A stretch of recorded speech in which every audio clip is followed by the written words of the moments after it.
I'm Steven. I'm Jodie. And we met on Christian Connection.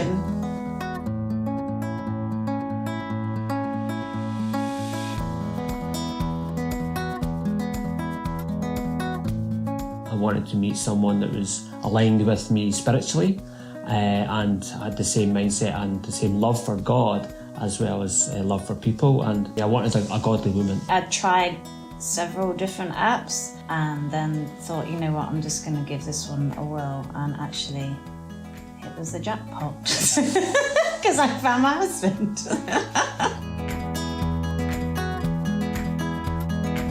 User-friendly, it was easy to use and get around, and I liked to restructure off the profiles, and it was easy to connect and see people locally and further afield. But it was easy to connect with people. And I like the filters so that you can put who you want on it. It was really easy to set up.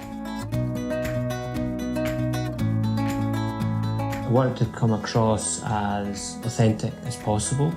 I like to show my heart in the best way I can. I know it's hard to do that on a script, writing your profile, but I wanted to put the best photos out there, being an adventurer outdoors or being professional, but also in a family setting, and just different ways to put myself across. My faith was the biggest thing for me, because to make sure that I met someone who had similar views. Just a little bit about who I am, but I didn't want to put everything out there, so leave some mystery. Jodie was attractive. What I liked about her profile is there was a lot of detail in it, and it caught my eye, the kind of person she was. It came across in the photos, but also through the profile, and I was intrigued to find out more. A cheeky smile on his profile picture. And I liked what he'd answered. I think we had quite similar views. I just didn't realise he was in Scotland and I was down the other side of the country. That we discovered a little bit later. Because I set my settings as wide as you could go. I connected first. We messaged for maybe a week or two, but we almost didn't pursue a relationship because I had my daughter up in Scotland and Jodie was in West Sussex, so it was a long distance. So I kind of said, I think I'm going to leave it for now because it's too long distance, but I wish you all the best. Yeah. And then she said, well, actually, I'm not settled here. I can't travel around. I've been a missionary, so I'm used to travelling all over the world. So quickly backtrack, didn't you? Let me rewind and let's maybe have a chat about this. That night we set up a phone call and I got the day wrong, so I basically stood him up. I was like, oh no. And he's like, oh, we could have like a 10-minute chat. And we ended up I'm sure it was a couple of hours. A really good connection, and then arranged a video call for this Saturday. Yeah. And it was hilarious because I'd went and got my hair done, and when he found out he had his hair done too, so it's like first day preparation. First day preparation on a video call on the Saturday evening after the Tuesday after our first phone call, and we had a 5-hour video call, so it was like a proper date, as best as you can get, nearest to a face-to-face.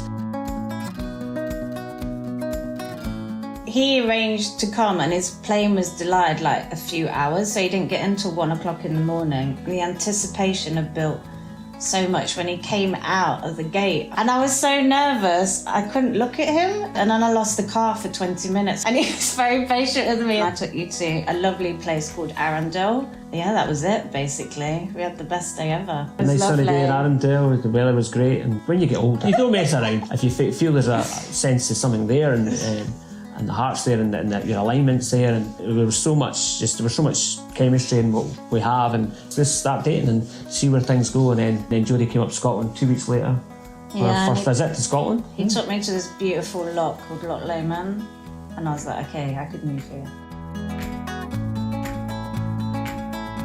September, we kind of knew there was something there, that there was a love there for each other, if you like, and we did share that we loved each other. Probably at the end of August. Yeah. We kind of knew that where this was going. We spoke about maybe getting engaged in October, didn't we? November time. And houses really early on. We spoke about houses early on, and so it moved quite fast. we're like looking at like listings already. I'm like, this is crazy. We're not even engaged, but we're looking at potential houses. But I think when you know, you know. Yeah. I thought I will leave it to New Year. I'll maybe do it just before New Year. I planned to go to Loch Lomond, a beautiful village called Luss, and the weather was quite. It was snowing. It was actually snowed that day, and to get there, Jodie had no idea. She thought I was just taking her out for a coffee and cake, but I ended up saying, let's go for a walk, and I took her for a walk in the snow, and we went to the pier, got down on one knee in the snow, and asked Jodie to marry me on this pier. And on that pier I had S and J as well. Somebody had already it was already pre-written S and J, so it was like, this was meant to be. But what was really funny was that morning, like the snow was quite heavy, and so as we drove there were cars stranded all over the place, and we kept getting diverted, and I was like, why are we going? Like, we really don't have to go today. And he was like, dog determined, no, we're gonna go to Loch Lomond. And I was like, okay. At one point I thought we'd have to push the car. It was just crazy, but now I know why he was so determined. But it was wonderful. Yeah, the setting was magical, and yeah. And then we went out for dinner that night to a really special Italian restaurant in Glasgow and celebrated. Actually, we kept it quiet for 24 hours, didn't we? Because we were in a little love bubble, and then we told people. Want to enjoy the moment. Yeah. 6 months literally to pull this wedding together and do long distance, and we had a very tiny budget. We had so many God moments where he just provided supernaturally, so I'm obsessed with afternoon tea. It would be really nice to actually have it as favours, you know, teacup and saucer. Prayed about it, and then someone said, oh, why don't you try Facebook Marketplace? And I went on, and a woman had listed this whole set, which would have done, I think we had 150 people, so about 150 china cups and stuff.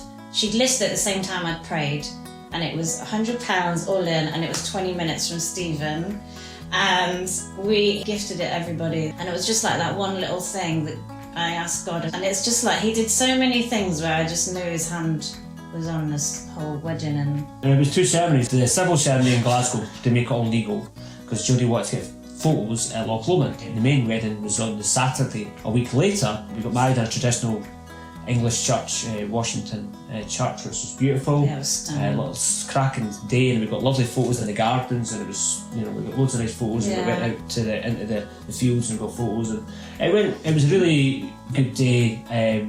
With Scottish, we had a bit of Scottish in it. We had the kilts, and we had some Cayley music, and then we had the wee Tunnocks tea cakes that was part of their favourites. So it was a bit of Scottish and a mix with traditional English as well. So that was our wedding. And I'd always wanted to have 2 weddings, because I'm like, if you're going to do it, why not do it twice? So I had two dresses, one that my mum brought, and one that I actually wore my friend's dress and my sister-in-law's veil for the one in Scotland. So as soon as we got married, we went straight on honeymoon, and I moved. So the car was packed. I came straight to Scotland, didn't I? I let him plan the honeymoon. Oh yeah, we went to 2 nights in West Sussex in a beautiful annex with a hot tub and swimming. We drove up to the Lake District, and there was one night in a beach hut, which didn't go too well, and it was right next to the big power plant. Okay, we just skipped that bit. And then we went to, then we went on to Isle of Mull. No, we missed. We missed the ferry. Yeah, we missed the ferry, so we had to book an extra hotel, which cost us extra money that we didn't spend. But 3 nights in a farmhouse, and then 3 nights in like a really cool hut in the middle of the woods. It was lovely. It was quite romantic, and then got back into reality and marriage life. Things are going well. Jodie's settling into Glasgow. We're part of a new church plant. So we've met some nice people. We've got nice friends and couple friends now, and things are, you know, it has its challenges, but we're happily married. And it feels longer than a year. It's like gone so fast, but yeah. Our birthdays are 3 days apart. 3 days apart.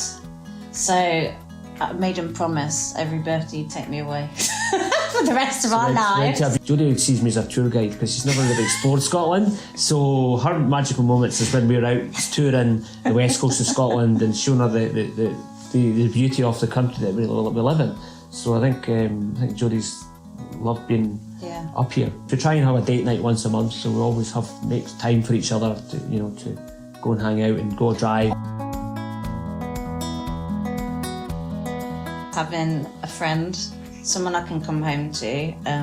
So I've been single quite a long time doing missionary work abroad, but to have someone there to support me and cheer me on, and I love it. I enjoy having the quality time together. It's nice to having someone to do life with and together, and we compliment each other. We want to be hospitable, and we want to serve the church. We want to give back and help others. And Jodie being a stepmother, she's fitted in that role really well, and she's done her best to nurture and just be there for her, and they've bonded over baking and cooking and doing things together. So that's been great. We laugh a lot, we have fun, we have a same outlook in life, and we enjoy going out in the great outdoors and going on adventures together, having tea and cake. That's our favourite. It's just good to have a best friend and someone that's spiritual aligned but also connected in different ways. That's where we both have a strong sense of our faith and a love for God. You make me laugh. You are very caring and nurturing, and she always puts me first. She prioritises our time. Nice to have in life as someone that just wants to serve and help you be the best version of yourself. Very loving and kind and thoughtful. I would have to say the same about you. And he's very thoughtful. You cheer me on when I doubt myself, and he calms me down. It's been so fun, I think. And we've got to know each other so well. There's obviously more to get to know each other, but we just connect really well. We want to buy a family home. We want to be more rural. Jodie came from a village and she was part of the heart of the community, and we want to find that in Scotland. Somewhere where there's more quiet and more peaceful. And you're setting up a business. That's his dream. I've told him I want 65 years together, so those will be 100 and something if that's the case. And we also want to build a family, so we want to have a child and see what God has for us in terms of children and family.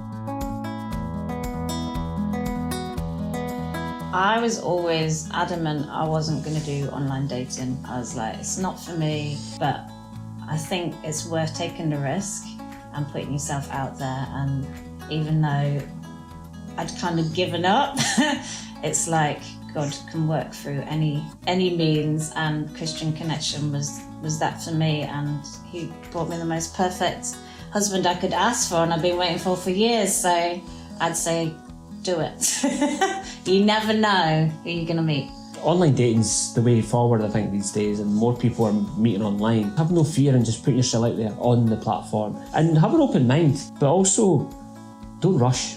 When you're trying to find someone for the rest of your life, it's just take your time, get clear on who you are so you know what you're looking for in another person, and get clear on your values and be clear, know who you are in Christ when it comes to meeting the right person that might align with your values, might align with you spiritually, and all these things. So it's never too late to try look for someone. And you never know, that next date might lead you to get married down the line. It might lead to a happy ever after if you just take that step and take that risk. Feel the fear sometimes and just do it. Take a step of faith, a leap of faith. There you go.